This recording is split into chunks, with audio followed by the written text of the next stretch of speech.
Hello guys, क्या आपने कभी सोचा है कि सावन में महिलाएं सिर्फ हरी चूड़ियां ही क्यों पहनती हैं? दूब घास आके शिवजी को ही क्यों चढ़ाई जाती है? और वो कांवड़ यात्रा, उसका असली राज क्या है?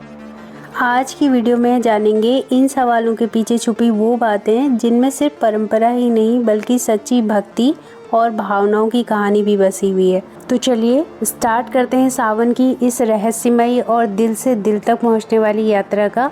लेकिन उससे पहले सब लोग कमेंट में लिख दीजिए हर हर महादेव। तो गाइस, सबसे पहले जानते हैं कि सावन क्यों मनाया जाता है। तो इसके पीछे पौराणिक कथा है कि समुद्र मंथन से निकला भयंकर विष भगवान शिव ने अपने कंठ में धारण किया था। इस जहर की जलन को शांत करने के लिए भक्तों ने उन पर दूध, जल और बेलपत्र चढ़ाए। मान्यता है कि इस महीने भगवान शिव स्वयं धरती पर आते हैं और सृष्टि का संचालन संभालते हैं, जबकि भगवान विष्णु क्षीर सागर में योग निद्रा में चले जाते हैं। इसलिए सावन का महीना शिव जी की पूजा, भक्ति और कृपा का विशेष समय माना जाता है। दूसरा सवाल ये है कि सावन में महिलाएं हरी चूड़ियां क्यों पहनती हैं।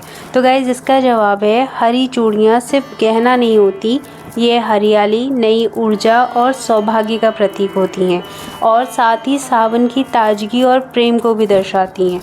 इसके पीछे पौराणिक मान्यता है कि इसी महीने माता पार्वती ने कठोर तप करके भगवान शिव को अपने पति के रूप में पाया था। तभी से सावन में महिलाएं हरी चूड़ियां पहनकर माँ पार्वती की तरह अपने पति की लंबी उम्र, सुख, शांति और अखंड सौभाग्य की कामना करती हैं। कहते हैं कि सावन का महीना सिर्फ बारिश या हरियाली का नहीं बल्कि प्रेम, आस्था और पुनर्मिलन का भी महीना है। अगला सवाल है, सावन में शिव जी को दूब क्यों चढ़ाते हैं। तो गाइस, दूब घास को सनातन परंपरा में अमृत, लंबी उम्र और शांति का प्रतीक माना जाता है। शायद आपको पता होगा कि दूब की सबसे बड़ी खासियत ये है कि इसे जितनी बार काटो ये उतनी बार और भी हरी होकर उगाती है। इसलिए इसे अक्षय यानी कि कभी न खत्म होने वाली जीवन शक्ति का प्रतीक माना जाता है। कहते हैं सावन में शिवजी को धूप चढ़ाने से वे सिर्फ न प्रसन्न होते हैं बल्कि इससे भक्त के जीवन में भी स्वास्थ्य, मानसिक शांति और दीर्घायु का आशीर्वाद मिलता है। यह पूजा का सरल लेकिन बहुत पवित्र उपाय है जो मन को भी हरियाली और ठंडक से भर देता है। इसके बाद अक्सर एक बात और सुनने को मिलती है कि सावन में दूध नहीं पीना चाहिए। तो आइए जानते हैं सावन में दूध क्यों नहीं पीना चाहिए। गाइस, धार्मिक मान्यता के अनुसार सावन का महीना शिव भक्ति का महीना है। इस समय दूध मुख्य रूप से भगवान शिव को चढ़ाने के लिए रखा जाता है ताकि समुद्र मंथन के विष के प्रभाव को कम किया जा सके और शिवलिंग को शीतलता मिल सके। वहीं वैज्ञानिक दृष्टि से देखा जाए तो बारिश के मौसम में नमी के कारण दूध जल्दी खराब हो जाता है। इससे पाचन संबंधी समस्याएं या संक्रमण का खतरा बढ़ जाता है। इसलिए परंपरा और स्वास्थ्य दोनों वजहों से सावन में दूध पीने से परहेज करना शुभ माना जाता है। इसके अलावा एक प्रश्न ये भी है कि बिल्व पत्र भगवान शिव को क्यों चढ़ाते हैं। तो गाइस, बिल्व पत्र को भगवान शिव का अत्यंत प्रिय पत्र माना जाता है।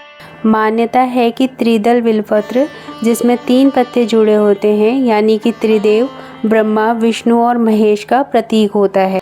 बिल्वपत्र चढ़ाने से भक्त के पाप नष्ट होते हैं, मनोकामनाएं पूरी होती हैं और शिव जी का विशेष आशीर्वाद भी उसे प्राप्त होता है। यह शिव भक्ति में सबसे सरल, पवित्र और प्रभावी उपाय माना जाता है। इसके अलावा सावन में कांवड़ यात्रा का भी अलग ही महत्व है। तो गाइस, कांवड़ यात्रा होती क्यों है ये जानते हैं। तो कांवड़ यात्रा का महत्व सिर्फ तीर्थ यात्रा में नहीं बल्कि श्रद्धा, धैर्य और तपस्या में भी छुपा है। भक्त गंगा जल लाकर सैकड़ों किलोमीटर पैदल चलकर शिवलिंग पर चढ़ाते हैं। गाइस, मान्यता है कि समुद्र मंथन के बाद शिवजी ने विष पिया जिससे उनके शरीर में तेज गर्मी हो गई थी। गंगा जल चढ़ाने से उन्हें शीतलता मिलती है और भक्त को पुण्य का लाभ मिलता है। कांवड़ यात्रा शिव भक्तों की अटूट आस्था और समर्पण की अद्भुत मिसाल है। सो गाइस, एक और प्रश्न आता है कि सावन में सोमवार का क्या महत्व है। मतलब सावन में सोमवार को ही क्यों व्रत रखते हैं। तो गाइस, सावन के सोमवार को व्रत रखने की परंपरा भगवान शिव को प्रसन्न करने के लिए है। मान्यता है कि माता पार्वती ने कठोर सोमवार व्रत रख के ही भगवान शिव को अपने पति के रूप में पाया था। इसलिए महिलाएं और कुंवारी कन्याएं इस व्रत को विशेष श्रद्धा से करती हैं ताकि जीवन साथी की लंबी उम्र, सुख शांति और विवाह में आ रही बाधाएं दूर हो सके। सावन के सोमवार सिर्फ उपवास नहीं बल्कि विश्वास और प्रेम की परीक्षा भी माने जाते हैं। तो चलिए गाइस, अब जान लेते हैं सावन में पूजा के लिए कौन कौन सी सामग्री होनी चाहिए।